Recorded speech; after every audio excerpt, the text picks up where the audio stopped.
5ই আগস্টের পর আমরা কখনো ভাবিনি আমাদের এদিকে আসা লাগবে। তারপরও যেহেতু আমাদের ক্যাম্পাস নিরাপদ না, আমাদের ক্যাম্পাস রক্ষার্থে আজকে আবারও আমাদের এদিকে আসতে হয়েছে।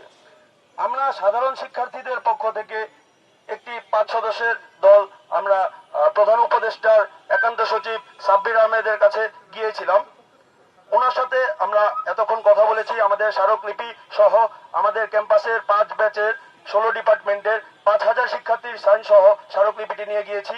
সেখানে আমরা আমাদের স্মারকলিপিটি ওনার কাছে দিয়েছি এবং আমাদের যে দাবিগুলো ছিল ইচ অ্যান্ড এভরি দাবিগুলো আমরা ডিসক্রাইব করেছি। উনি সব শুনেছেন, উনি সব জানতে চেয়েছিলেন, আমরা সবকিছু বলেছি এবং উনি ওনাদের পক্ষ থেকে, রাষ্ট্রের পক্ষ থেকে, প্রধান উপদেষ্টার পক্ষ থেকে, প্রধান উপদেষ্টার প্রতিনিধি হয়ে উনি আমাদেরকে আশ্বস্ত করেছেন যে আমাদের দাবিগুলো অতি শীঘ্রই এগুলো বিবেচনায় আনা হবে এবং যথাযথ ব্যবস্থা নেওয়া হবে এবং আমাদেরকে বেশ পজিটিভ রেসপন্স দিয়েছেন, যার কারণে আমরা অনেক আশাবাদী রাষ্ট্রের কাছে।